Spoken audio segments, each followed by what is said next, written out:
Ladies and gentlemen, we are back with another star-studded episode of the NFC Beast. I just want to remind everybody before we get started, there is only one, and I mean one, not two, not three, not four, not five, not six. There's only one division that all the teams in that division have won, not one, but two Super Bowls minimum. And that would be the NFC East. So until your division can match that, miss us, all of us, and the other fans of the division with the hogwash, poppycock, and bullcrap that your division is one of the best. So, with that being said, welcome to another episode of NFC Beast. This is your boy, Cool McCain. I am joined on this side by Mr. Sam Shady, my fellow Eagles brethren. What's going on, Sam? Another great night to talk some NFC East football. Absolutely. Right below Sam, coming around clockwise, we've got a Big Flo, our resident Dallas Cowboys fan. I know he has a couple of things to say to me and Sam, and he's deserved that. His team has proven that they can do their thing. And hey, to the I don't know if you've ever seen Monty Python, but we're not dead yet. I've seen Monty Python. Okay. And then below us, another team that has put an L in our record this year, the New York Giants. My man Scrub Zero. What's up, Scrub? We here. We gonna get after it. We here. LOX. So I'm still looking for my team, but we'll get to that. So, ladies and gentlemen, we're gonna go ahead and dig into things here. And you know how we do. NFL.com. They gives us the order. We use that. We're gonna go back to Sunday, November 23rd, the day after my birthday. So there's that. But we'll start with the New York Giants and the Detroit Lions. Detroit went ahead and got a 34-27 win over the New York Giants. I thought, real quick from me, I thought that the Giants actually played rather decent, right? New York has some issues, but they went out, they played a good game of football. They threw the ball, they opened it up a little bit. They didn't quite get a job done. But it's a game they were in. And I think we were talking about last year, Scrub was saying, like, I at least want to be in games, right? So this is at least one that the team was in. I'm not saying that they won and Scrub's going to be happy about it, but at least they were in the game. And, that's progress. Sam, would you like to have any thoughts on that Giants-Lions game? I thought it was an admirable performance from the Giants. I mean, honestly, all season long, it's been kind of tough for them.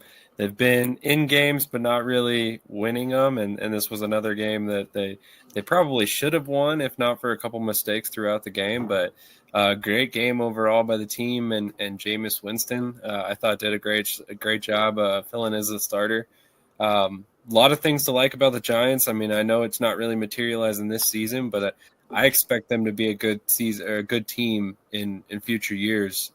Jackson Dart looks really promising this season, so Scrub, I think you got some hope for the future, buddy. And this was the 30 for 30 game, Jameis Winston, right? Scrub, yeah. Jameis played. Scrub said, yeah, Jameis played. Very subdued. Flo, any thoughts? We're talking about the Giants-Lions game, right? Yes, sir. Yeah, I actually thought they might win that game. I just thought, it just felt like one of those that Lions might have a little bit of a letdown. And they came close, as they have throughout the year. I mean, Scrub knows. So, I think, like you said, there's some hope for the future. I don't know that I believe in Dart quite yet, but we'll see. I mean, he can definitely move around a little bit, but I don't know if he's the guy just yet. Give him a whole season next year. Probably by mid-season next year, I feel like we'll know a lot more about who he is as a quarterback. And then, of course, it's all going to depend on who they get as a coach. So that's going to be a lot. And I think for a young quarterback, they should probably go offensive. But that's just my opinion. But I think there's some hope for the future. Giants have been in most games up until the fourth quarter. But the fourth quarter bug always gets them. Seems like in most of these games. But it is what it is. I think they have enough talent to be a good team. It's just they don't have quite. They're not quite there in several. They have several holes. That's why I think the fourth quarter kind of falls apart because they just don't have enough to patch up the holes that they have. And so by the fourth quarter, it's just things happen and they end up falling short. Makes sense. Scrub, your thoughts on your game, sir? Jameis played a good game. I thought he did a good job of controlling the offense, getting the ball out. Also, what's his numbers? He threw 2 TDs, caught a TD as well. Yeah, Just kind of crazy. Wow. I know. Yeah, that was crazy. I love me some Jameis Winston. I do. And the interviews. I love me some Jameis Winston. Oh, I wish we could he's a fun guy. Jameis, like do interviews for every team. That would be great. Yeah, he definitely makes things interesting. Great. He's gonna have a great career after. Yes. Some broadcast team. Yes. He's gonna be great. I don't care if he's doing Tampa Bay versus the Panthers. It don't matter. I'm gonna watch just so I can hear Jameis Winston. He needs, you know, the perfect place for him to be on the sidelines. Be down there on the sidelines. Yeah, that would be a perfect spot for him. Like how Tony Saragusa did it, got rest his soul. Like, he would be a lot of fun. Yeah. But if you had him call like the Sunday night game, no, don't have him call game. That would be hilarious. Like he would be your color guy. I don't know if he wouldn't be your call guy. He would be like your color guy. Not call game. He would be the color guy. Yeah, but like it sounds. I just don't know. I don't know if the TV stations are ready for all that. Yeah, I don't think they're ready for Jameis Winston. He would have to do Thursday night on Amazon somewhere where he had 306 yards. Back to the game. There are things the Giants did well. Their first half, I thought they did a great job of getting up and down the field. They kind of slowed down the second half, although they did have the touchdown drive. I didn't agree with going for it on fourth down only because of how the plays ended up going. That third down ended up losing yards. Instead of 4th and goal, to end up being 4th and 6. And so it's like, I know defense has been bad, but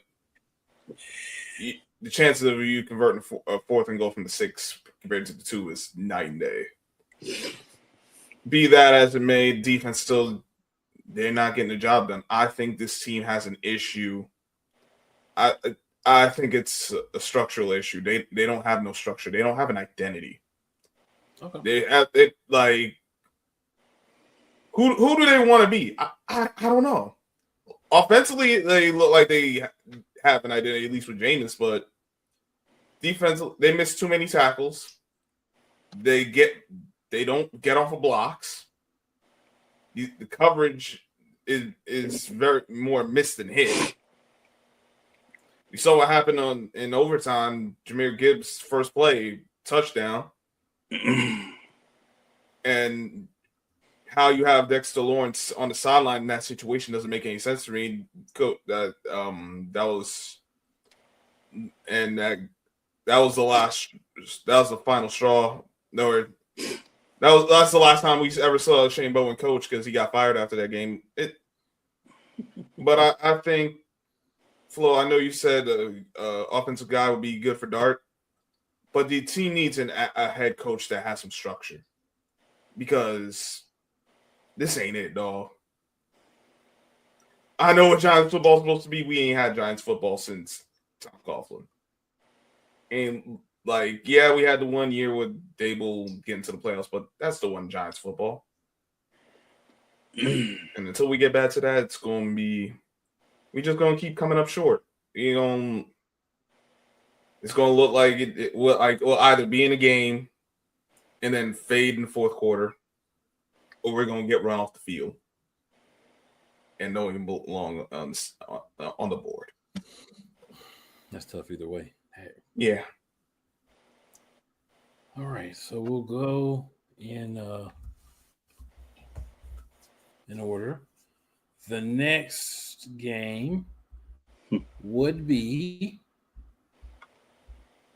the Philadelphia Eagles choking away the game to the Dallas Cowboys.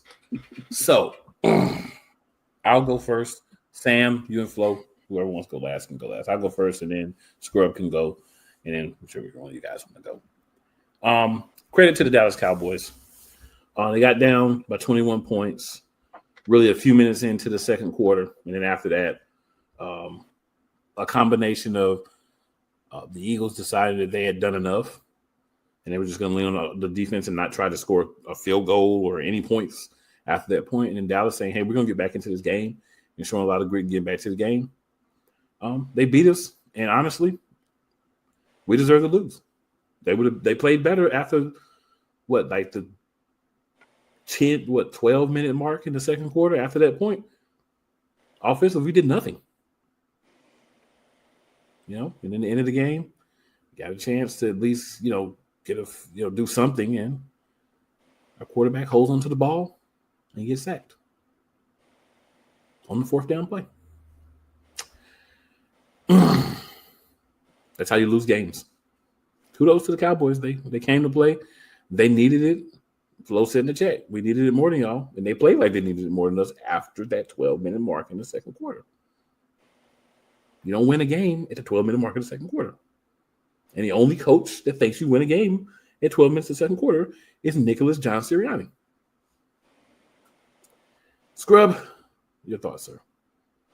Listen, I ain't never see a team win the game in the second quarter, but I've seen a lot of teams lose in the second quarter. So, it wasn't over yet. The Cowboys ain't roll over and play dead. They did not. You know what the worst part? I don't even know if this is really the worst part, but there's a lot of bad things, particularly not getting anything offensively, but that fourth quarter, Saquon fumbles. Y'all driving, you get an opportunity to at least kick a field goal, but Saquon fumbles the ball, so miss out on points there. Eagles get stopped. All right, cool. Then the punt. And what's dude's name? He was on the Jet. I forget. Gibson, yeah, former Jet. Mm-hmm. That was another mistake, picking up a dang on former Jet. They cut him for a reason. They cut him for the same thing. Exactly. He fumbles. Now ball on the goal line. Get a stop there. So you're like, all right. Defense is holding up. Can the offense at least just...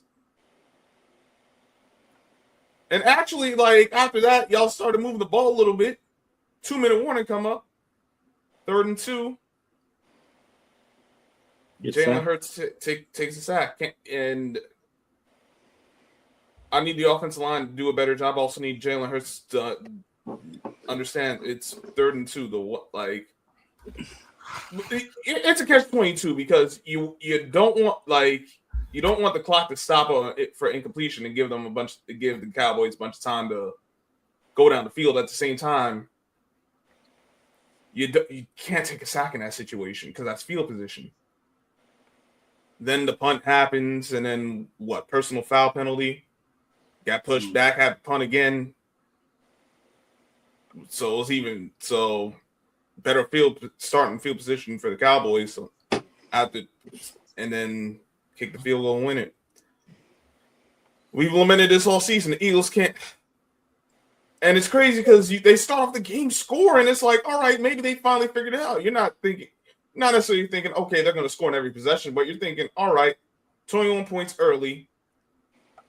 All right, you could get 2-3 more scoring possessions. Looking at 30, they could get to 30, be good. Man, the offensive coordinator need to go, dog. I think between him and there's another guy, but I'll get to him when we talk about the following week's game. Man, as much as I want to sit here and just rant and rave, I mean, we got outscored from the second quarter on. You know, I mean, at the end of the day, we couldn't put it in the end zone even once. We couldn't even kick a field goal for 2 straight quarters. We allowed the Cowboys to score 24 unanswered points. And as Scrub mentioned a moment ago, we had the Cowboys had back-to-back turnovers and the defense stopped them. And yet somehow we still found a way to lose the game. So this was honestly my jaw about hit the floor when the Cowboys won the game, because it just was so unbelievable. Not that the Cowboys won, but that we had botched it that badly, because there's really no reason that in hell that we should have not scored any points after the second quarter. It wasn't like the Cowboys were necessarily like stopping everything we were doing. It just seemed like we kept shooting ourselves in the foot in the most critical times, and it came back to bite us and gave us the loss. So, I mean, you know, kind of watching this game unfold, it was, and in the back of my mind thinking, hey, at this point we're 8-1. It's just, it was nuts to think that's how that game unfolded. So kudos to the Cowboys. They played the better game. They stayed in it. And, you know, like Scrub said, they were not willing to quit, and that paid off for them. The Eagles, however, just didn't seem like they wanted to win this week. So kind of is what it is at this point. Yeah, I just want to say great birthday present, Eagles. Thanks. Appreciate that. Yeah, happy birthday. I mean, when we got down 21, I mean, this was a tough game to watch for me, you know. You just said, like, here we go. We're going to end up being blown out. You know, that's the feeling you get when you're down 21. And claw our way back, take advantage of a few things here and there. And then when Aubrey missed that field goal, I mean, it's a 51-yarder, but for Aubrey, that's not a big deal. When he missed that, I'm just like, man, this is just not our day. We're just, no matter how good we've kind of started to claw our way back, we're just not going to win. You know, it's just not our day. And we just kept going, and you guys missed a field goal. And then we get a touchdown. And then you guys fumble. And then we have to punt. I'm like, come on, let's get this. And then we turn it over on downs. And I'm like, man, you know, I'm thinking we're just going to lose this at the end. And so it was a tough back and forth. Like I said, we since the Raiders game, we've been on we must win. We've been must win since the Raiders game, and we even talked about I'm not gonna show up if we lose to the Raiders. You know, so if we lose to the, and that was the first game. I feel like it was a little bit of desperation. Plus, you know, we had Nealon, and that was the first home game. You know, we had the first game against the Raiders after the death of Nealon. And then that was our first home game, and I think that kind of carried us in these two or three games a little bit. And then the fact that we were, you know, we're in kind of desperation mode, and so everybody played well. And you know, like I said, Aubrey missed that field goal, and I thought, man, we're just going to lose this. We're going to end up losing this. I mean, Aubrey doesn't miss field goals like that. You know, if it would have been a 60-something yarder, I'd say, okay, yeah, that's kind of a tough one. Even though he makes those, he can make those. You know, I would have been, but a 51-yarder, he doesn't miss those, you know. So overall, I mean, I just think I like Shoddy, his play calling. He uses a lot of motion. I like that he sticks with the run game no matter what. He seems to just, even if he's not getting yards, you know, and then Williams will pop it for a few yards, for maybe 10 yards or 8 yards, and then maybe a 10, 15-yarder, and then another 2 or 3. And I just like how he sticks with the run game, because, I mean, to me, that's Dak's game. You know, the play action, having a solid run game. Doesn't have to be spectacular, but a solid run game that the defense has to respect. And, you know, Dak's been playing well this year. He's had a few mistakes here and there, but, you know, good thing is that after the, you know, coming into the Raiders game, after the bye week, you know, our defense has started to look better. Before they were just giving up points left and right. And even though our offense might play well, we couldn't stop them. So coming out of that Raiders game, I thought maybe this was kind of a letdown game because, you know, all the emotions and everything, and then come back home, and then, you know, we just had a miss. But overall, I was proud of. I mean, beating the Eagles, man. at the end of the game, I was like, "Happy birthday, cool." Yeah, I was like, thanks for the birthday present, guys. Yeah. Happy birthday from the Cowboys, man. It was great. Right. But during the game, I was just like, oh, man, my heart can't take this. But overall, I was proud of them. I'm glad how they showed up the first home game, like I said, after the kneeling tragedy. And it feel like that's kind of been carrying us the last two games with the Raiders in this game, helping to carry us, you know. I will tell you, welcome to how it feels to be an Eagles fan when we win. Literally. And Sam can attest to it. But we're just going to stay with you, sir, because Thursday, Thanksgiving Day, November 27th. So here's the thing. The Cowboys take it from me, and then the Cowboys give it to me. Because if there's one team that I do not want to see have any success, this is complete hate. This is complete hate. And I understand that. It is the Kansas City Chiefs. So, Dallas, thank you for the 31-28 victory over the Chiefs. I enjoy seeing them struggle. I enjoy seeing them be bad. And I enjoy seeing them not be in the playoff picture. They're not out yet. So, that was very pleasing. I felt like if it had to go anyway, that was the way. So, you know, it is what it is.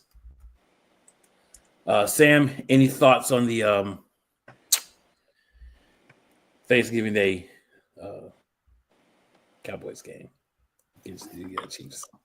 Yeah, I mean, honestly, this game right here was this game and the game against us were exactly why I had, concerns about the Cowboys before the season. They're a talented team, especially after the addition of George Pickens. I think that really rounded out their offense. But, now that they can kind of score points at will, they're a dangerous team, and they're going to be scary to face in the playoffs and later down the stretch for any team in the NFC. So, realistically, I think this is the kind of the Cowboys team that their fans have been waiting to see all season long, and here they are. So, we'll see if they can kind of keep some momentum going on.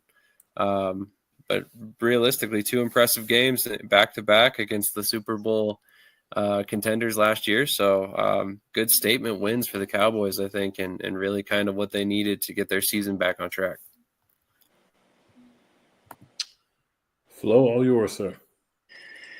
Yeah, another one of those games. And this is a tough one for me, because as you can see over here, Mahomes is a Texas Tech guy. So yeah, so you kind of I'm a pseudo Chiefs fan a little bit. I root for the Chiefs just because of Mahomes. I mean, the whole city of Lubbock, Texas, but roots for the Chiefs. But when it comes down to it, Cowboys, come first in my heart. So it was a tough game, but back and forth. It feels like we went back and forth, and it just when you feel like we're kind of getting the momentum, and then the Chiefs, Mahomes pulling out. I mean, he did all he could. I mean, there's a couple of times I was like, I can't believe he pulled that off, and I was like, man, he's going to end up pulling this off, And he scored a touchdown and whatnot, and at the end, and we were able to kind of run the clock out, and so that was helpful. We got the big third down. I think it was Pickens that got the big third down, and helped us kind of run the clock out. Because I feel if we would have had to give it back, he might have done enough just to get a win. So, it was a good overall win. Kind of still carrying us that momentum that we had, and another desperation game. I mean, after this game, I felt really good because you think about it, we beat back to back last year's Super Bowl contenders back to back. I mean, that's impressive. I mean, it's not like beating Atlanta or the Raiders. You beat the last two Super Bowl champions or the last two Super Bowl contenders, and so. I felt really good coming out of this game. I felt like we could carry this momentum. But the hard part is that we dug just such a hole before the bye week that, you can't afford to really lose. And so every game is kind of, this is the game. We got to win it. This is a must win for us. And so this kind of got us over the 500 because we got that one tie. So 6-5-1. This kind of got us over the hump to get us back on the winning side. And then of course with the game that you guys played also, well, I guess we'll talk about it too, but that was helpful too. I appreciate that. But yeah, so this is a great 3-game stretch. Kind of, pull me out of the depths and pull me out of the darkness that I was in. And so, yeah, 3-game stretch, and this just kind of tops it off on Thanksgiving. I had a great Thanksgiving, great meal, and a great win for the Cowboys. It was great. It was great. Because, man, Thanksgiving, if you're a Cowboys fan, you don't want to lose on Thanksgiving, man. Because everybody's coming after me, man. Everybody. Online, in person, hitting me up. How about them Cowboys? What happened? Blah, blah, blah. They come after you, man. So this is a great stretch for me, a kind of a break for me, to get a few wins, and everything's quiet. No one's texting me, calling me, tagging me. I was like, everybody's quiet. So it was good. It was great 3-game stretch for us. I dig it. So, sir, speaking of the Bears assisting you guys, and that's next year on Friday.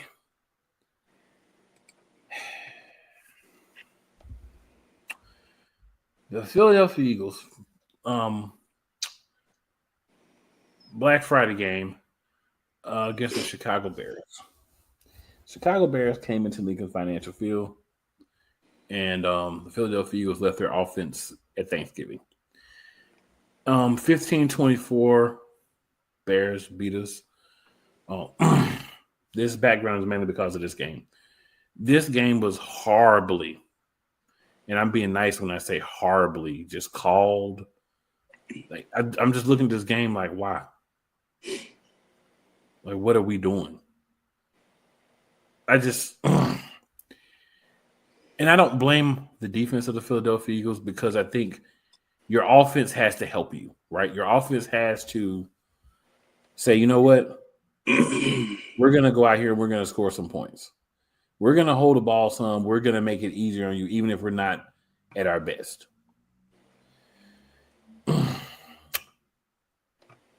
This was a exercise in futility for just play calling, period. Just all kind of things went wrong.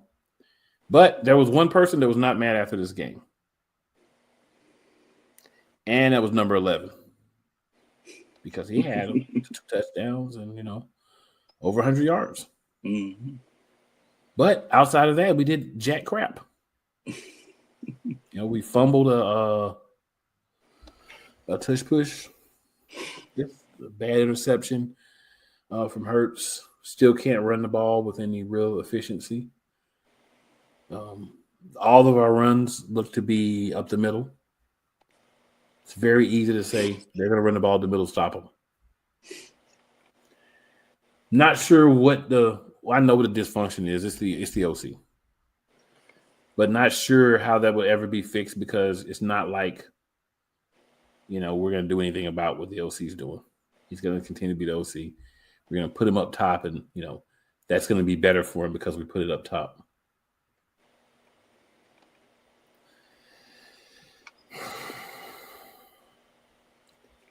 I don't have anything else to say. Sam, anything you got, sir? Yeah. I mean, like I said, I came out of the Cowboys game very disappointed with the performance of the Eagles, and then went into the Bears game thinking, okay, we'll have a chance to bounce back, against a pretty solid Bears team. We'll catch some momentum and we'll be fine. And then I came out of this game thinking, we are screwed. 15 points scored in the last 6 quarters of football. 2 touchdowns by the offense overall. Missed another field goal in this game. Extra point too. Yeah, exactly. And I think it was 2 extra points. Or did we go for 2? Oh, okay. Well, you went for 2, but one you missed, I think. Yeah, absolutely. So, I mean, a lot of missed scoring opportunities in the last couple games. And honestly, we just keep shooting ourselves in the foot. It's just disappointing. But like Cool said, the play calling is extremely predictable. Everybody's been wanting us to force feed AJ Brown, and now we kind of see what happens. Yeah, he's scoring touchdowns, and it's awesome, but it's also handicapping the offense to a little bit. So it's just disappointing stretch of games. We got an opportunity to bounce back next week, and hopefully we can do it. But as of right now, it's tough to watch. That's for sure. Hardest 8-4 team I've ever seen to watch. In my mind, every game's 50-50 moving forward until they show me differently. Everything's 50-50. Scrub, any thoughts on the Eagles deciding to lay down for the Bears and act like they poured baby all over to the Diddy party? Yeah, this is a game the Eagles could get because the Bears, prior to this game, have not had a complete game. They've had stretches in games where they've been very good and very bad on both sides of the ball. They said, we're going to change that on Black Friday. Use you guys as the punching bag. I thought there were still some missed opportunities, but like they did a great job of running the ball. They got 40 runs from 2 running backs. That'll work. Over 120 yards from those 2 backs, each 2. Yep. Swift 125, Monangai 130. 250 yards on the ground, giving up. Caleb Williams, 36 attempts. He took 2 sacks, but and had a pick, but like he made the plays he needed to when they needed to have him. As for the Eagles, once again, like you said, they're predictable in their play calling. They don't commit to the run. They've been force feeding AJ Brown. I'm gonna be honest, cool. Y'all need to trade AJ Brown. I have no comment on anything until the offseason. Well, No comment. well, the offseason when you have to trade. No. Because it's always so. Now he getting the ball, y'all still losing. It's like, and then he was complaining before he wasn't getting the ball. Y'all, I can't. Your offense coordinator need to go. Honestly, your head coach might need to go too. I might need a new head coach because it can't keep being every other year. Competent offense, incompetent offense, competent offense, incompetent offense. Like, because now we're staring down another tailspin. How? I don't understand it. The person, like, yeah, I understand some, like, yeah, players come and go, but just I look so disjointed. It's beyond comical at this point how disjointed the Eagles looking through the course of the game. Oh yeah, y'all gonna need some new safeties too. 2 new safeties. Because Cooper DeJean, he do what he can, but he limited. And then Blankenship. Well, remember, DeJean is actually normally our slot corner, but we decided that he was going to be an outside cornerback for some plays in this game. And as I've been saying since we drafted him, he's not an outside corner, and he showed it he is not. No, oh heck no.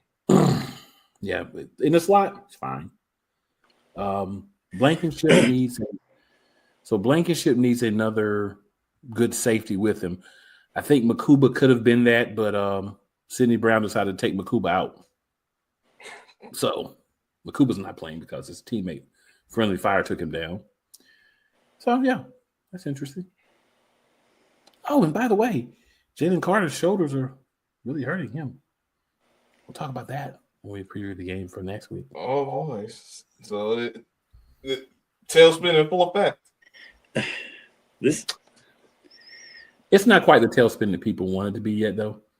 Now, no, it's not there yet, but I've seen it's it rotating. It can turn into it. It can turn into it. It's not there yet, but it could turn into it. You see the rotation, like when you see a tornado. It can turn into it. I'm not saying that it's not possible. I'm just saying it hasn't gotten that bad yet, but it could turn into it. there's the possibility it could end up going that way.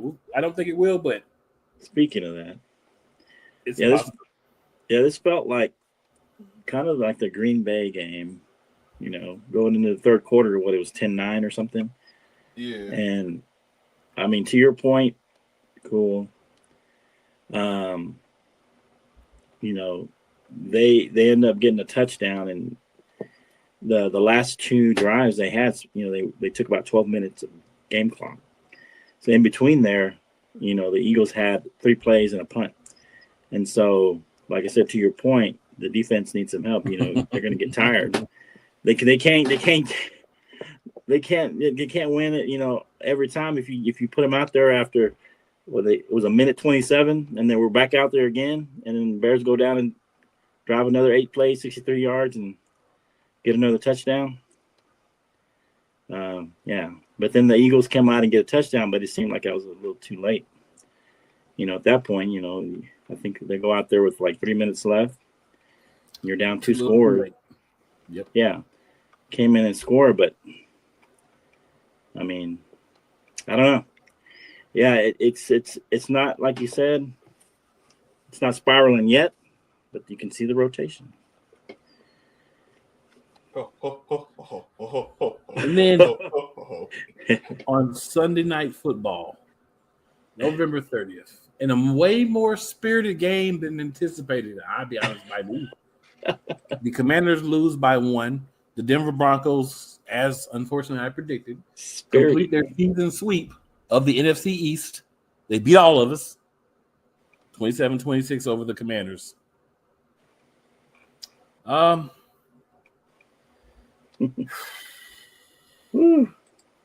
out to Washington. Marcus Mariota, and they gave it their all. Yeah. It wasn't enough, but they gave it their all. They looked old at the end of the game. All the things that we've been saying about Washington. There was a couple of big drops late that weren't Mariota's fault. People want to blame Mariota, but there was a couple. No. Yeah, drops. I think Mariota played an excellent game. Yeah, he played good. He did what he could do. He 294 yards. He had 55 on the ground. He did his best to try and win that game. But they had 2 big drops, I think, that could have won them the game.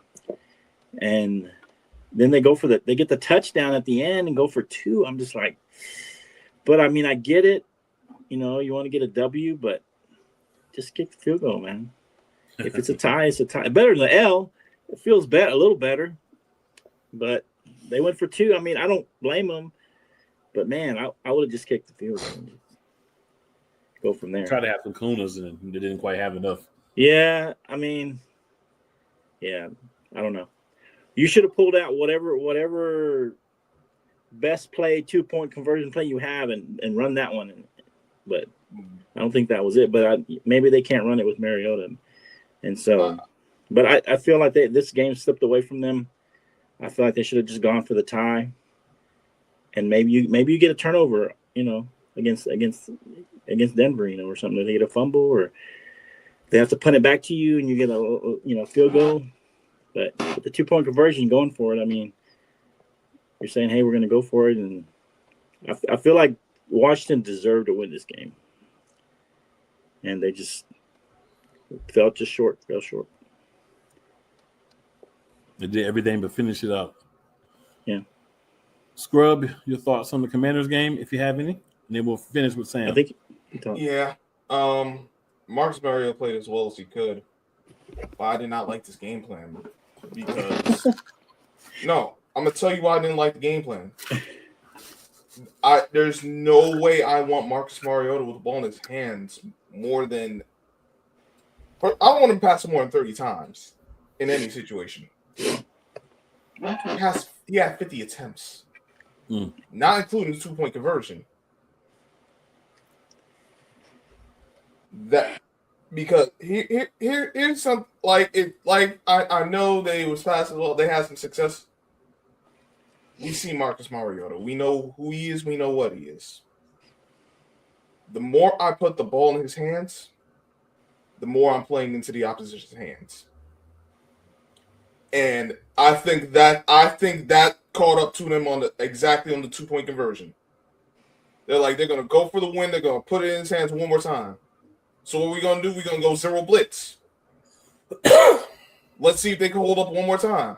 I don't want to Washington's offense versus that defense. I do not want to keep testing that over and over because at some point, that's why I say you should have kicked it. The only thing I will say that I think this is just me observing it. I don't know if that was the case. I didn't hear it done in the press conferences. I think the reason they went for it is because they didn't trust that defense to go on the field and to get another stop. And considering how bad their defense has been this season, I understand why you would go for it. I think they should. I thought they had some solid runs. I know it wasn't perfect, but I thought they had some solid ones with the running backs. I thought they should have ran the ball more with the backs. Not only to keep the ball out of Mariota's hands, to force Denver to actually have to respect that more. Would have probably given you, in my opinion, I think you would have had a better shot on that 2-point conversion. You run the ball more during the game than they did. Unfortunately, they went the way they went.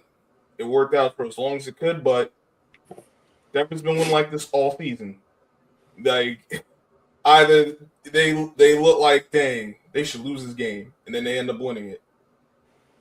Because we can say what we want about Bo Nix. I can call him Tebow Nix. I can say he's a one-read quarterback, which he is. I can say that Broncos can be had, which they can be. But Bo Nix got this. And what that he got that intangible. He gonna find a way. He gonna close the game out. And Washington don't have that without Jaden Daniels. Listen. I give Washington respect. They played their hearts out. But this wasn't the game they're supposed to win anyway. And unfortunately for the game went too long. And that's how you end up 27-26. Sam? I actually think Marcus Mariota played a great game, or as good as you're going to get, from Mariota. I don't understand any offensive philosophy, like Scrub said, that you give Marcus Mariota 50 passing attempts and have him run the ball 10 times. Like at that point, he is the offense. So I think that's probably not the greatest idea. From an offensive play caller standpoint. And I know some of that wasn't necessarily schemed, but other than that, I mean, I think the Commanders actually played pretty well. The Broncos are a good team this year. Yes, there's been a lot of games that they probably shouldn't have won, but there's something to be said about being the team that guts it out and finds a way to win at the end of the game, right? So ultimately, did they get the win? No, but I think this was an encouraging game for the Commanders because when you get Jaden Daniels back, you have to figure he's good for at least 3 points, right? So that this is probably a win when he's back. So I think the Commanders have a little bit to look forward to. I mean, I know they're too far out for realistic playoff hopes, but maybe you catch some momentum towards the end of the season, play spoiler, and go into next year with some hope. So. Yeah, I was going to say, as far as Mariota, I was going to comment that I think they played perfectly because everything was a short pass, and then he would run for a couple, and then he took a couple of deep shots. One was good. I think one got called back with a penalty, but that's who he is. That's how you're going to play with him. So I think it played to his strengths. Short passes and using his legs, short passes, and then take a deep shot here and there. I'm good with that. It's just the volume of the ball in his hands. That's where I had the issue with. I think their offensive line is not very good, so he's got to get the ball out quickly. No. When I say the ball, I mean, once again, you're not going to be able to run the ball either that well against that defense. So I think it played to what Mariota could do against that defense. I mean, short pass, get the ball out, get it out of your hands. Do a couple of big runs. He had 2 or 3 big runs. But, I mean, the backs actually ran the ball well against them. Rodriguez had 11 for 41. McNichols 6 for 30. Crosby Merritt 4 for 20. Yeah. Like you, but Washington has. But this is Cliff Kingsbury's offense. He'll get away from that run game way too easily and start getting pass happy. And I think that's another reason they lost, because Kingsbury is a liability more than an asset. Because he don't know how to utilize the dang on running backs and want to go put the ball in the hand of the quarterback and won't go into that well one too many dang on times. For reference purposes, Scrub puts Nick Sirianni and Cliff Kingsbury in the same grouping. Probably right, to be honest. I like me some Cliff Kingsbury though. December 1st. I think if you ain't got the quarterback, you can't do much. I don't care, no matter how good a coach you are, how good an offense you are. Monday Night Football. New York Giants and a surprisingly very good New England Patriots team. 33-15, Patriots over the Giants. I'm going to actually just, if anyone has any thoughts before I give Scrub the floor, you can go ahead. I'm just going to say the Patriots are, unfortunately, I have to look at the camera. The Patriots are a franchise I hate. Okay. But I have to say they're playing well. So I don't want to say anything positive about them. So, Sam, anything you would like to say? Because I don't want to say anything about the Patriots. Sam doesn't want to say anything either. My God. Flo, anything you want to say about the – oh, Sam, did you want to say something? Go ahead if you want to say something. No, I was just going to say I don't really have a ton of comments on this. I'll let Scrub take it away. Flo, anything you want to throw out there before you hand Scrub the floor? Patriots got themselves a quarterback. I mean, it helps to have one. And they finally their two backs are healthy at the same time, so that's going to help. Even though because they had a bad running game, but yeah, they got themselves a quarterback. He doesn't have. I mean, he's got Diggs, but he's past his prime. He doesn't really have top-notch receivers. So, and he's making plays. And I mean, if you don't like New England, you don't like that Drake May is there, and their defense is pretty solid. So, New England looks like they're for real. We'll see what happens in the playoffs. They're untested, young team. They usually plays into it in the playoffs. But going into next year, even if they don't make it far in the playoffs, I mean, this is going to be one of the favorites next year, just because of how they played and how well the defense plays and how much growth May has had this year, coming into year 2. But yeah, as far as the Giants, you got Dart coming back, you got the big hit. He said that's how he plays. People criticize him for running and saying, hey, this isn't college and high school, which is true. So you can't play like that and survive for a long time in the NFL. So I get it. He's, playing tough. He's a tough kid. But yeah, he's got to get out of bounds. He can't take hits like that. He's living in that blue tent. That's not good. Well, I'll start on that. You screw up. In that sequence. Yeah. Yeah, Dart, get out of bounds. These guys ain't messing around. Like, I get it. You want to get the yards. You got to be smart. Like, at some point, it's not about it. He said something about not being volleyball or like it's football. Yeah. Dog. It's football. They're gonna come after you. I get it. There's gonna be hits you're gonna have to take. So be it. That was not one hit you had to take. Got out of bounds. It would have been 3rd and 3. Theo Johnson, if you're going to get in the mix and defend your quarterback, actually make the damn penalty worth it. Like, this dude want to be a fake tough guy. Come in, but he ain't actually does a shove and get 15 yards. Now you're 3rd and 16. The game pretty much over because you're already down 10-0. Punt after that, then it's 17-0. Like, man. Scrub, what's your overall thoughts on Dart? I just want to know. Do you think he is the future, or you think we got to wait and see still? I think he needs some more seasoning. I personally wouldn't have started him this year.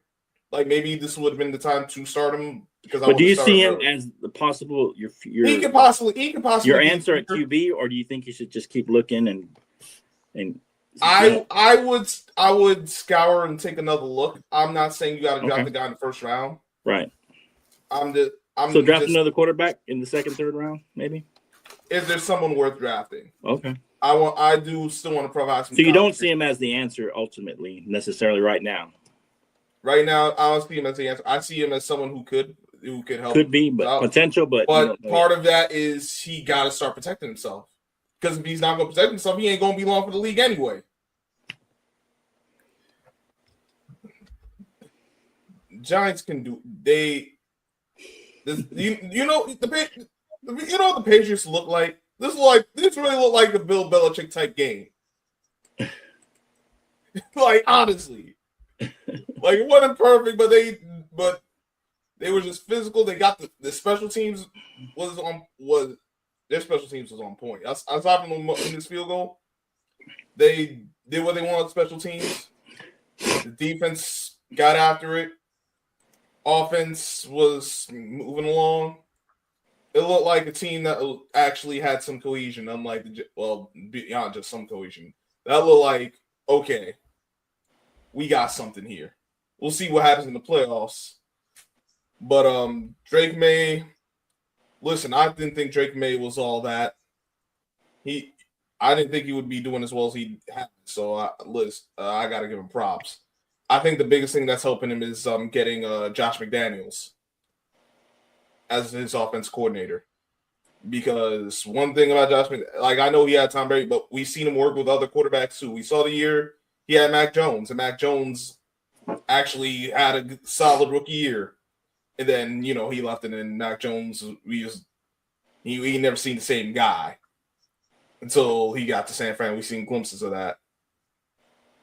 We saw with Cam Newton, although I think they were doing some sabotage with him too. That's just my opinion on it. But that having a competent offensive coordinator, a guy who actually will work to the strengths of not just the quarterback but the rest of the offense, big deal.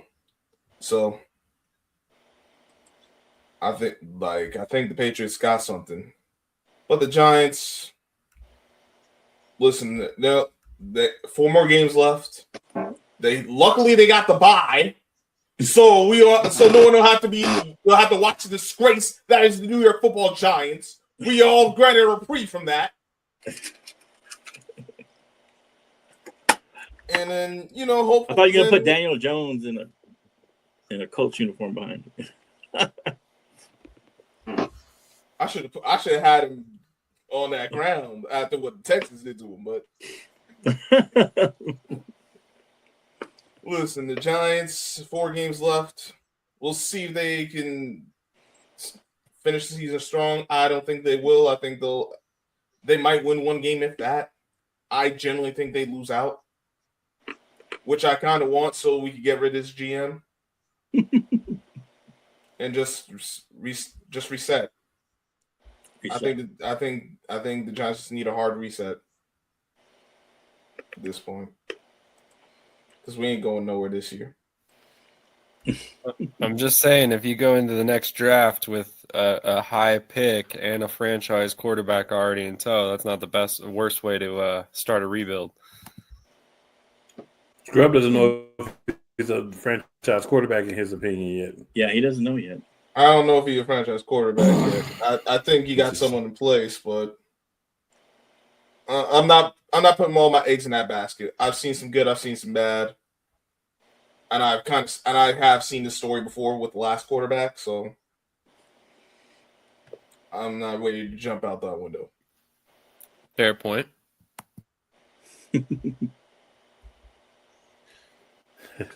All right, so Playoff picture.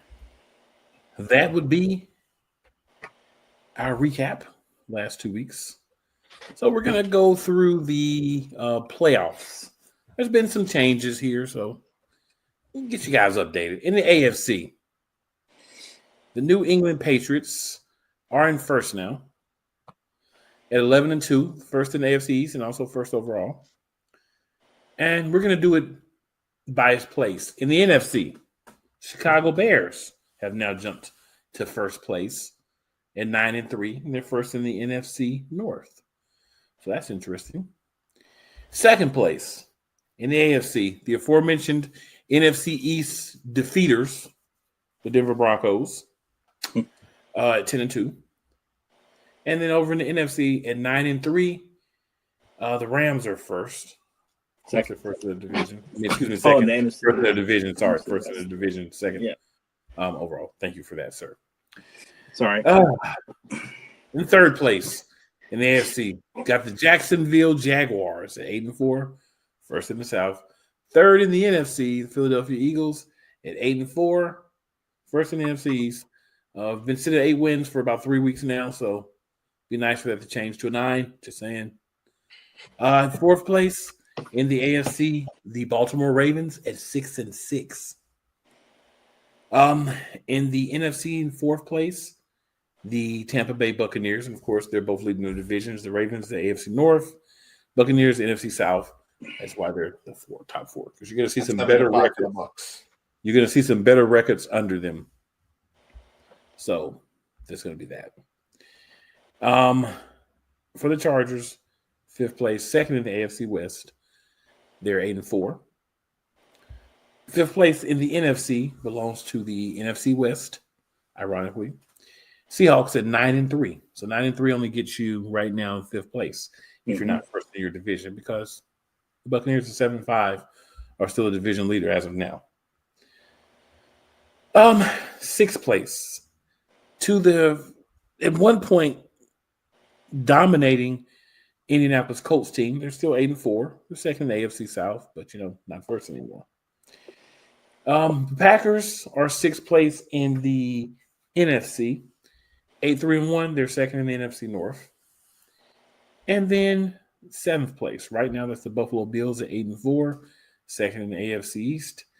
And in the NFC, seventh place is the San Francisco 49ers at 9-4. They're third in the NFC West. So right now, the NFC West has 3 teams in. The North has 2. And of course, the East and South only have 1. It's kind of worked out. Now on the bubble. So we'll go bubble by conference. So on the bubble in the AFC, we got the Texans at 7-5, Steelers at 6-6, Chiefs at 6-6. Technically, we have some others, but I think honestly, once you get to 5-7, 4-8, you're kind of there, but you're not really. I don't know. With that division, the Bengals, I think, are still viable. They are, but I mean, you're 4. The only path to winning is their division. They're not getting a wild. Yeah, and their division is just not good. Yeah. So we'll go to eliminate teams. We got a couple of teams there in the middle, but it's like, you're not eliminated yet, but there's a good chance you're eliminated. But teams that have already been officially numerically eliminated, the Raiders and the Titans in the AFC.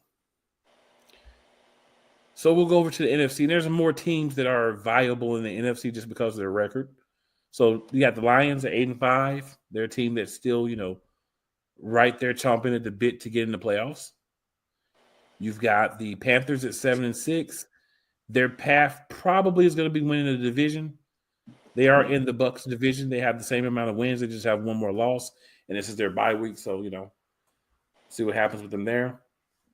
You got the Cowboys at 6-1. I think they're another team that probably going to need to win a division, but they are numerically there. Once you get to like 4-8 and below, you're not technically eliminated, but there's not a strong chance. I believe with that division, Atlanta has a slight chance, but no. I mean, because Carolina's 7-6 and the Bucs are only 7-5. Yeah, but 8 losses is you only got 4 wins, and you already have more losses than both teams. And, technically, I get it, but mathematically, yes, but the Bucs got to play Atlanta, and they got to play Carolina twice, which won't be easy. And then Miami looks a lot better, even though they're not. Probably not right? We ain't no worried about them. Just saying. And then the teams that have been completely eliminated so far. We've got the Cardinals, the Saints, and the Giants. Who were eliminated last week. These The are all first teams team that, eliminated from postseason contention, the New York Giants. The bums. Congratulations for being Technically, the whole NFC East is still alive. We couldn't even make it to Thanksgiving Except for getting that. eliminated. My bad. That's how bad the Giants is. But Washington's still not eliminated. And Washington done too. Yeah, but they have 9 losses. I mean, and you talked about Washington, when Daniels comes back. I say you just sit it, man. Don't even take a chance. There's no reason to bring him back. They have 9 losses. Like you have. That's what I'm saying. There's no reason to bring him back. Yeah. I think it's just a matter of the mathematics catching up to them. I think they're going to play him, but I think they should just. They're going to play him next week. They've already if he's actually healthy, play him. But if there's any question about the elbow, I'm not even taking a chance. Yeah, they're going to play him this week. Caution with him. I'm with you. I don't think there's any scenario where they should play him unless you're at a point where you have a legitimate chance to make it back in the playoffs. They're not eliminated, but still. Well, yeah. I mean, learn from your mistakes in the past. RG3 ruined his career. Right. Yeah. Well, that's what I'm saying. Like, if he actually is good and there's no ill effects, you play him. Of course, his ownership doesn't know any of that necessarily. They do historically, but beyond that, I can't take if there's any question, I gotta hold him out because he's too valuable. Yeah, you gotta sit him, man. In my opinion. There's nothing to play for. He's been a little injury prone. There's really no reason to play him, but they've said they're going to start him. So at least that's what I read. I wonder how Couch feels about that, Coach. Maybe he'll be able to hop on next week and we can get some insight from Couch. Yeah, you need to ask him if you get a chance. How does he feel about Jaden coming back and starting at this point? I don't know if that's smart. Yeah. I don't think it is, but I'm not the guy. But how are we feeling about this playoff picture for real? Because which side? And which side y'all want to start? Wherever y'all want to start. I'll start with the AFC. I think the Texans are going to win the division. Oh, okay. I think the Colts going to end up missing. I think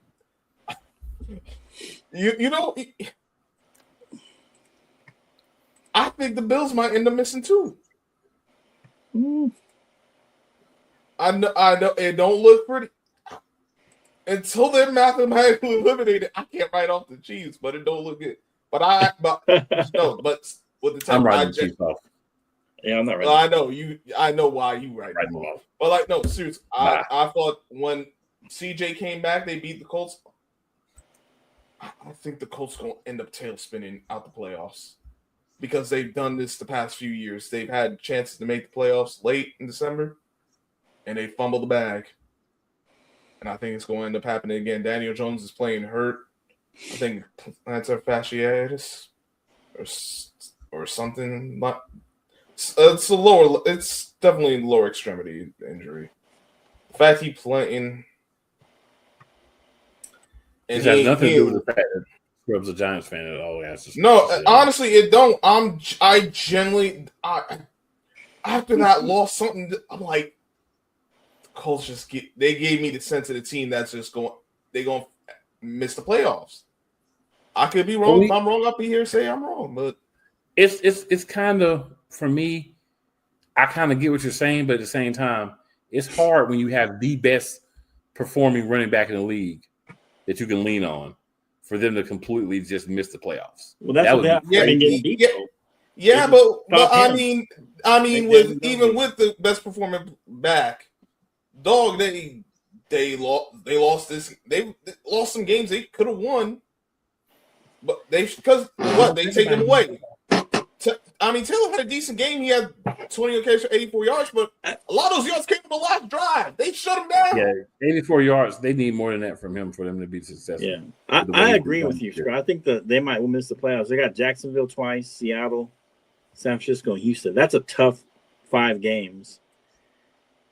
And if you end up tying with the Chiefs, they got the tiebreaker on you.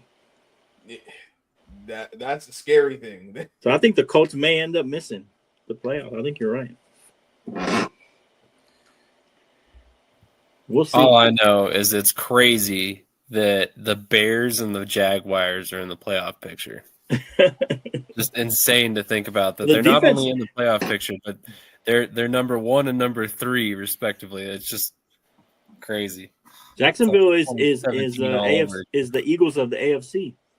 Their defense is playing great, and their offense is just hit and miss. Because they got Eli Manning 2.5 out there. And no, he is not a He got better a bigger model neck, than though. He got a bigger neck. he got a bigger neck, but he is not a better model. Listen, sunset, not sunshine. Sunset. That's all. He gonna be the reason the Jags either miss the playoffs or get pounced out in the wild card. I do not trust that. Is that the Texans? Is that the Texans division? Right? Yeah. Oh, it's gonna. Yeah. Yeah. I don't think I don't know. It's gonna be tough. That last spot in the AFC is gonna be up. I mean, that's gonna be. They're gonna be like 3 teams fighting for that last spot. 3 or 4 teams. I think it'll be KC, Pittsburgh, maybe even the Ravens, depending on what happens this weekend. Pittsburgh might jump back up to 4th place from 9th if they beat the Ravens, and Baltimore will be sitting down there. So, yeah, that number 7, I think is gonna be a dogfight to get that last playoff number spot. 7, like Between Chiefs, Pittsburgh, and Ravens, and Houston, possibly Buffalo. I think the only for the North teams, their only path is the division. They're not making the what? No North teams. Whoever wins the division is going to win. Yeah, that's what I'm saying. If Pittsburgh wins, then they've got the upper hand. Yeah, but I don't think the AFC North is getting a wild card team. Oh no, whoever wins that division. That's why I think Cincinnati's still viable. They're viable, but they're a long shot. I see them playing more spoiler than anything else. And they got the perfect team to spoil because they're gonna play the Bills. They got Baltimore still. They got Baltimore coming up, and they already. Yeah, I know they got to play Baltimore one more time, and they beat them once. Listen, someone's gonna get spoiled because of these boys. I'm just saying. I could see the Bengals getting in. The question is who's getting the 1 seed. Yeah, I think New England's got the 1 seed locked up because their schedule is pretty easy. They got a pretty easy schedule coming up, easier than the rest of the. I think the AFC need the 1 seed though. Yeah, I think the teams Patriots in the AFC, the Broncos need the 1 seed. I don't think they could go on the road. Yeah, the Broncos do need the 1 seed, but I don't think they're gonna get it. I mean, they got Buffalo, so they could lose that game. So it depends what Denver does. So if they lose that game to Buffalo, ain't no worried about no dang on Buffalo. I'm just saying that's a division game. You never know with those, and Buffalo's fighting for a spot. So I can see Buffalo winning that game, and then they could probably beat Baltimore, and then they got the Jets and Miami. So depending on what Denver does, I think that Buffalo a sorry good team. Patriots got that locked up. They might have that locked up pretty much unless they just fall apart. Because they got Las Vegas. They do got – because Denver's got Las Vegas, but then they got Green Bay, Jacksonville, Kansas City, and Chargers. That's a tough slate right there. Yeah. They could lose 2 of those easily. And then the NFC. the Bears. It's all your fault, cool. How you let the Bears beat y'all like that, dog? How you let the Bears come to the lake and beat y'all? I think the Bears might miss the playoffs. You think the Bears might miss? Yeah. Oh, wow. I don't trust their offense. Because they got Green Bay twice, San Francisco and Detroit. Their only easy one is Cleveland, but Cleveland's got a great defense. So I could see them losing 3 of those last 5 games. I think what's crazy is if you look at NFL.com, their probability for making the playoffs is actually lower than the Packers. So I'm saying they got a tough slate coming up. They do, but and their offense isn't great, but their defense is kind of carrying them. Well, once again, they have been very up and down through the course of the game. They finally had the first complete game, and even then they missed some opportunities. I mean, those two Green Bay games is going to tell whether they make the playoffs. If they lose one or both, one won't break them. Two will. One won't. But then if San Francisco and Detroit, they're going to be vying for playoff spot probably. But Green Bay ain't got it easy either because they got to play the Bears twice. They got to play the Broncos, the Ravens, and the Vikings. Yeah, it all depends. These last 5 games are going to be tough. Who loses less games? Because it's going to be a tough slate for both of them. And Green Bay's only one game behind or half a game because they got that tie. So I think that our team out's going to end up being the Lions. I could see Green Bay passing the Bears, and then possibly Detroit passing the Bears, and then they're the last ones out. They're getting that. I think the Lions losing to Green Bay on Thanksgiving is going to end up being their undoing. Could be.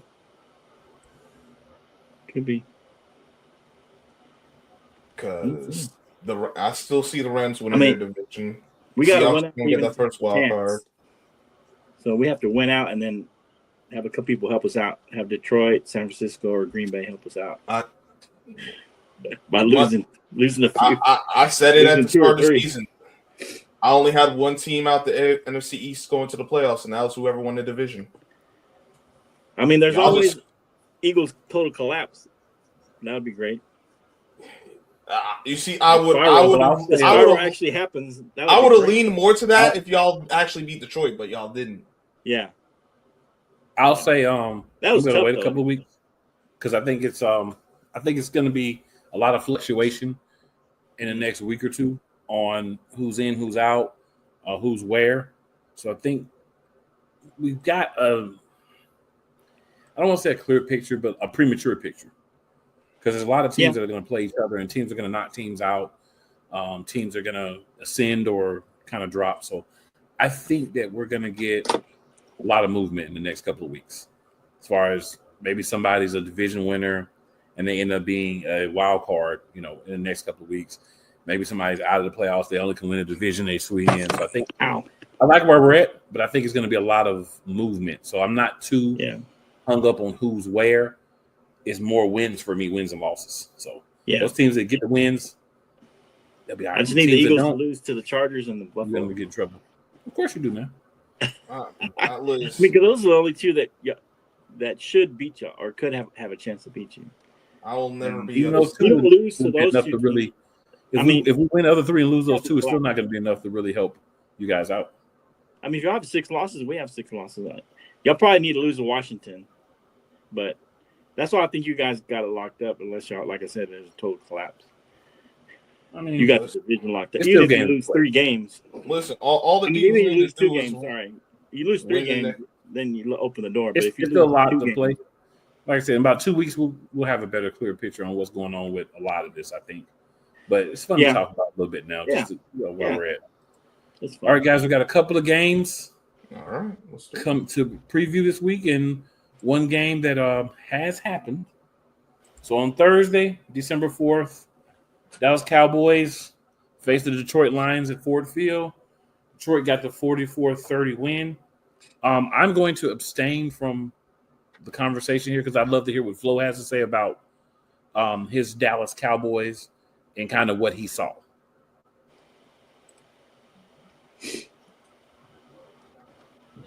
Oh, you want me to go first, or are you? Yes, sir. Oh, okay. I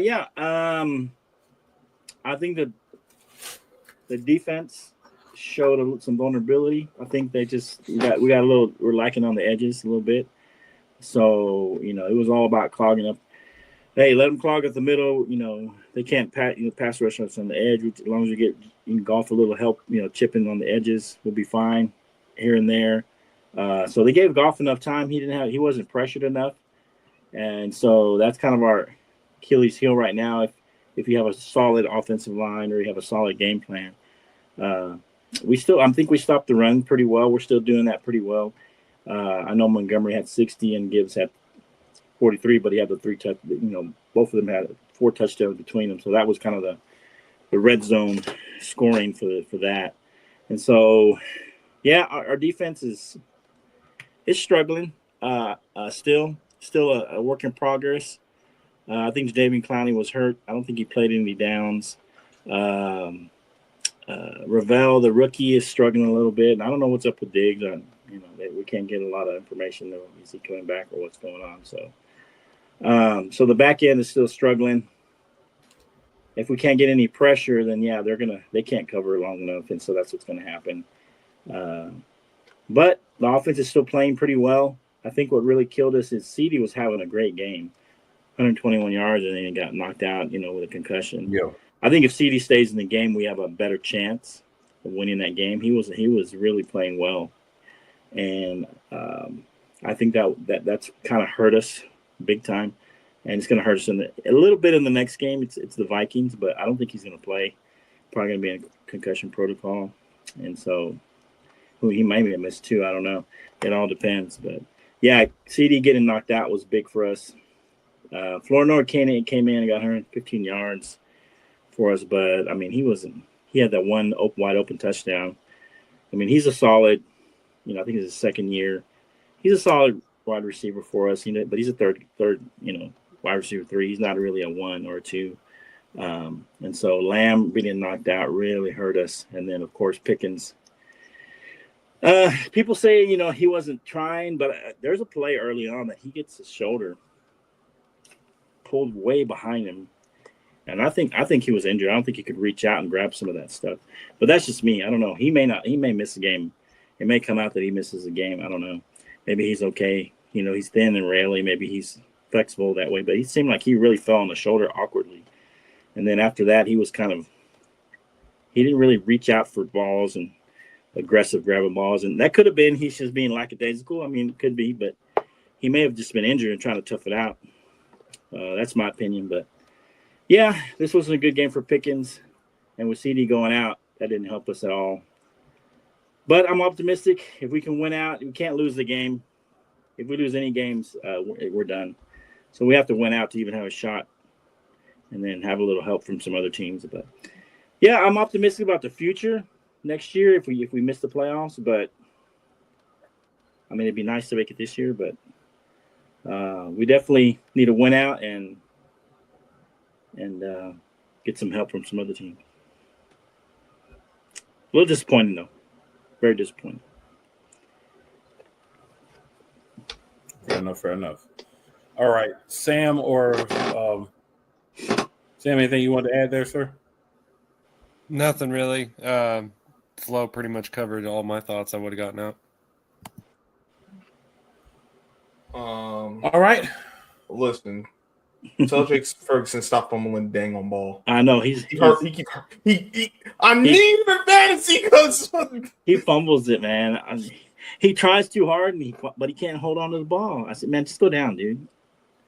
Every time he tries to get extra yards, I'm always like, don't fumble the ball. I thought late in the game they and sometimes he'll get extra yards and it's a great play, but then sometimes he'll fumble it. I'm just like, I think they also screwed y'all late in the game. Yeah, that offensive pass. Yeah, that like offensive pass interference. Yeah, that was bogus. Yeah, and then we had that PI late. It was offsetting penalties and that kind of that definitely didn't help. But those 2 plays go the other way. Maybe we tie the game, maybe we go to overtime. But CD really going down, I think, was the big key for us struggling down the stretch. Because it's basically turned into a shootout. Struggling if we had CD, we could probably score another touchdown or so.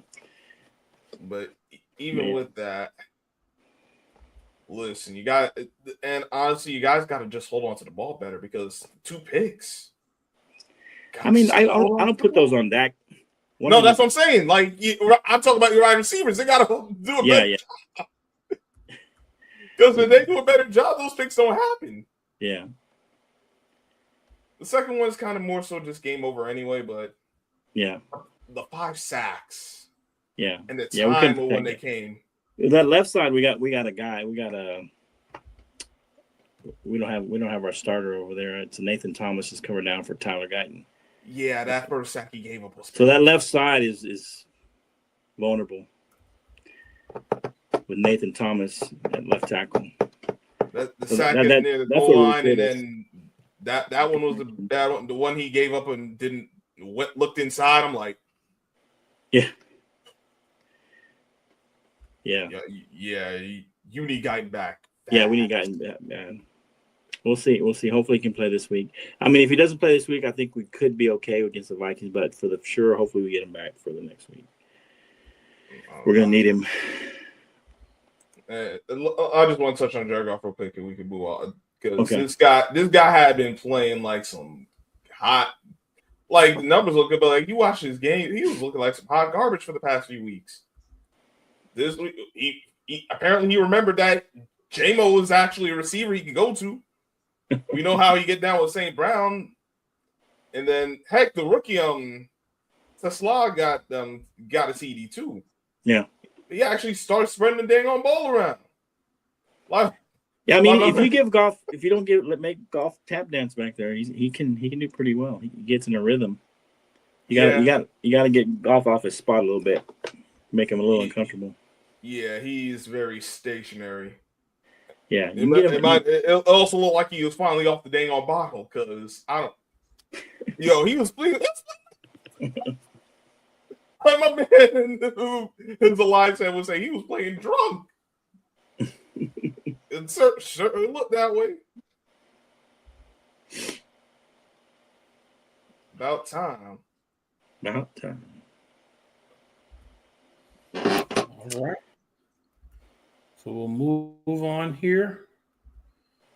Next, we have a couple of previews. Of course, the Giants are off this week. We've got the Washington Commanders. 3-9 will be going to Minnesota to play the 4-8 Vikings. And based on the information I've been provided, I've been told that they're going to go ahead and play Jaden Daniels this week. So we got Daniels in this matchup. Guys, who do we think is going to win this game? Scrub, I'll start with you. Can they both lose? They both lose. They can tie. Maybe a tie. Is McCarthy Brackers going to be Brosmer again? I think it's going to be Brosmer again. I don't think McCarthy's healthy.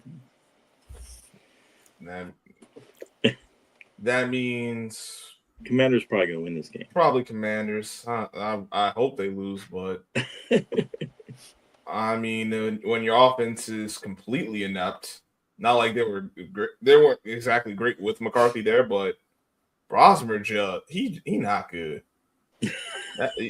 He is gutter trash. After what I saw last week, that boy bad. That boy bad. And not that kind of bad though. That's what we're gonna say. That boy bad.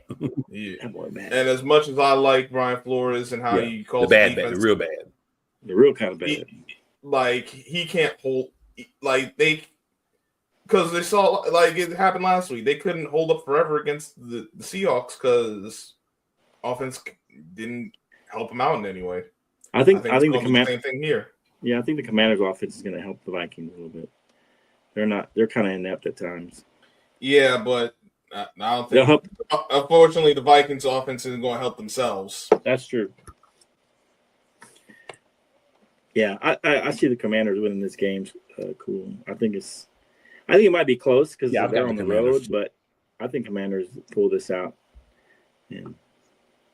Yeah, I got the Commanders winning this one too. Yeah, and then we have Monday Night Football. I mean, it's hard to tell about this game because there's a lot of moving pieces.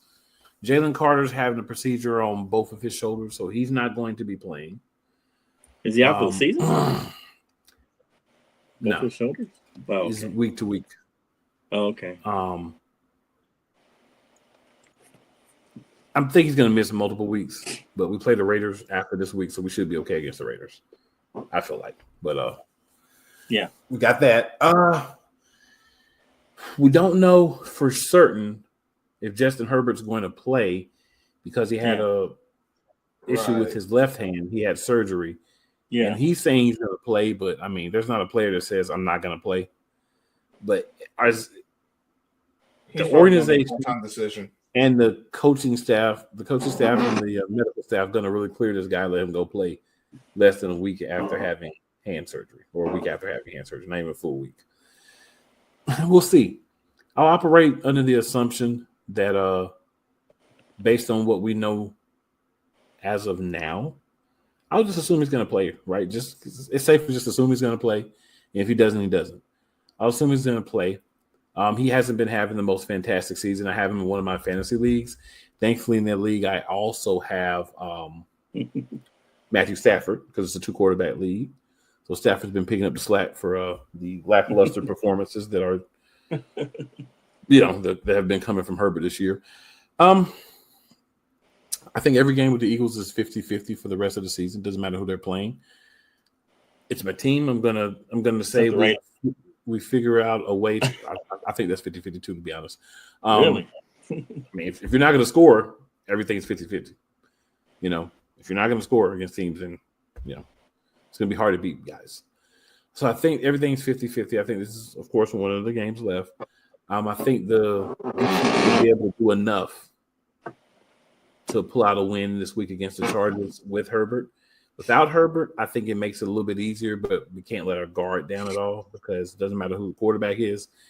We've got we have our own guys that are out. Makuba's out for the rest of the season. Like I said, Friendly Fire's taking him out. Not 100% sure about Jalen Phillips. He's missed some practices, so not 100% sure until those last, injury reports come out. Well, I assume, some of those guys are going to play. And going to pick the Eagles, but it'll have to be based on what we've been doing, a low-scoring game. We're going to need to hold them to 21 or under to have a chance to win, based on what I've been seeing. We have the possibility to do that. It'll just depend on how good the defense is playing this week, and also if the offensive coordinator decides to finally get his head out of his yas and actually call some good plays. He's supposed to be moving to the booth so he can see the field. That's going to supposedly help him call the game better. I have no comment on that. I'm just letting y'all know what you heard happened. Yeah. All right, Flo, we'll go with you, and then we'll end with Scrub. Who you think's going to win? Yeah, I mean, with a compromised Herbert, I think that gives you the edge of just slightly.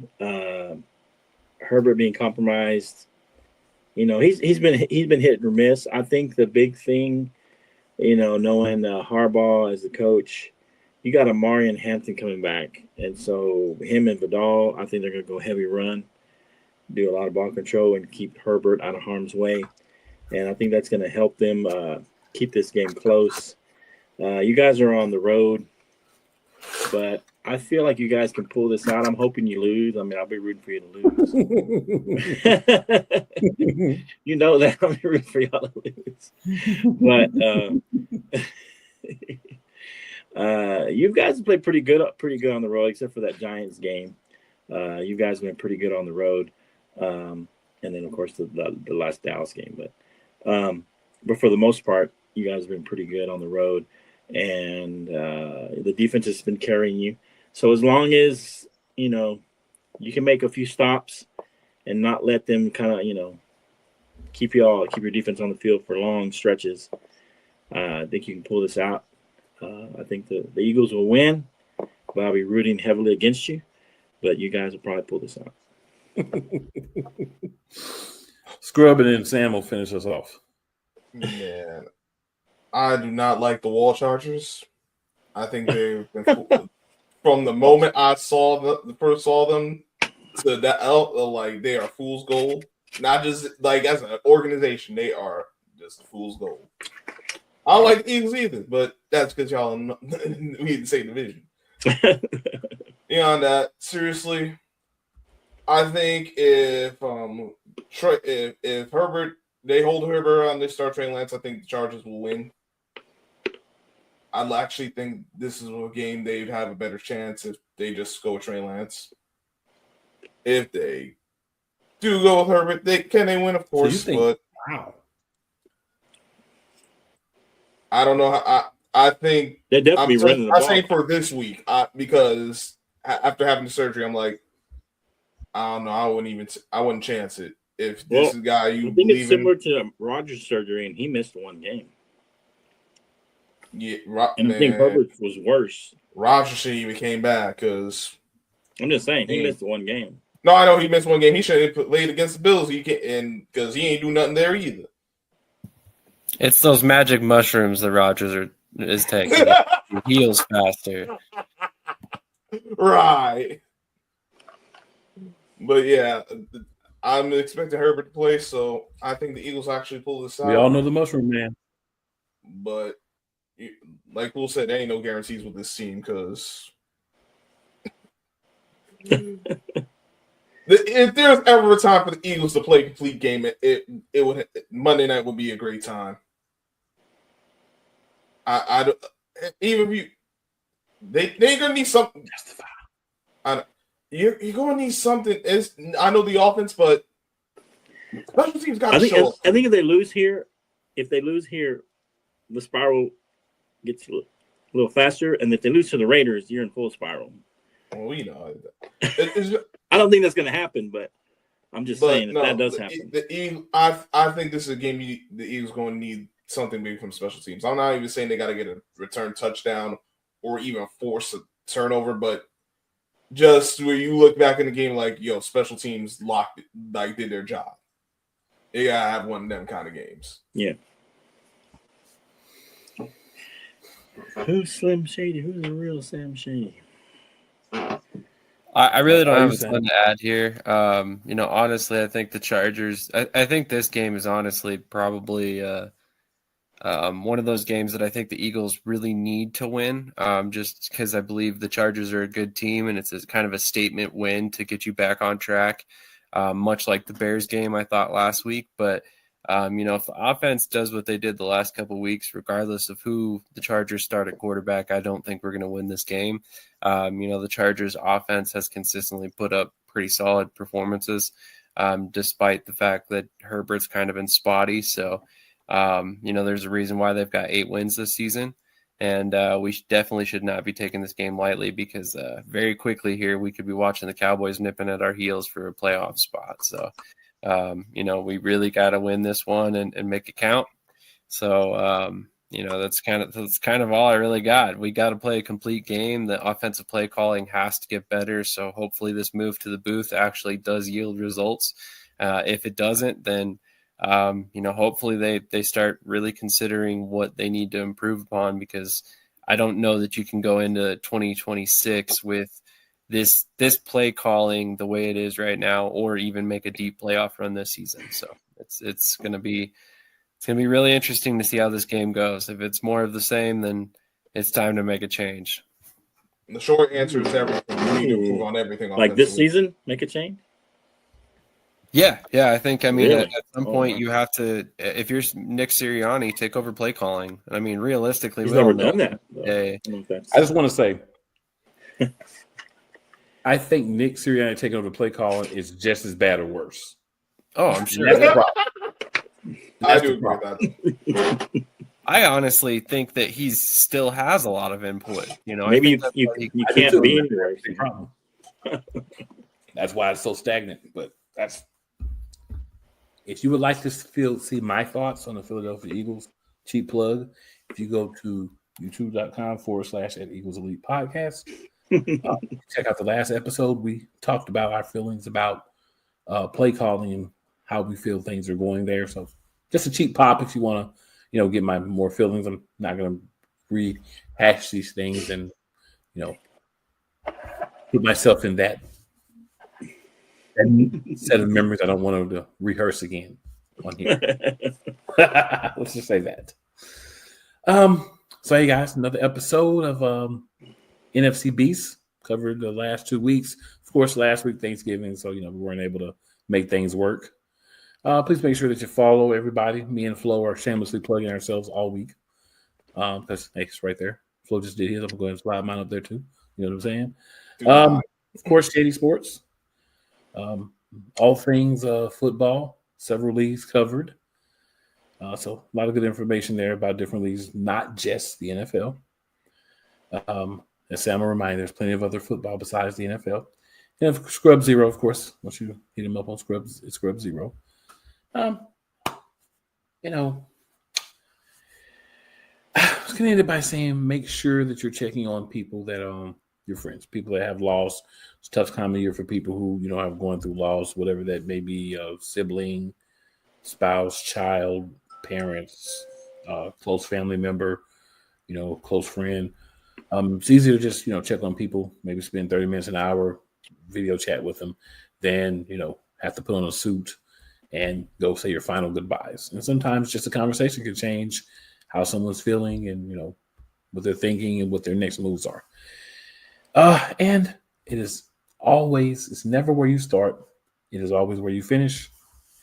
We will see you back next week.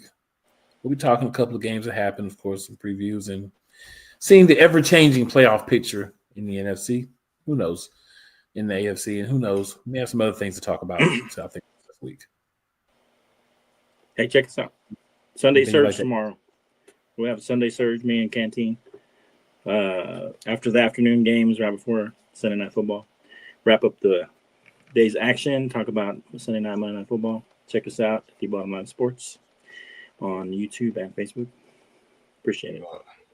You know, on my channel, it's going to be me and my guy. We're going to do all day football, although because You still doing that all day thing? Yeah, but it's peak season, so I'm only going to be doing the 1 o'clock games. My man should be holding it down for the rest of the time. Oh, okay. That's nice.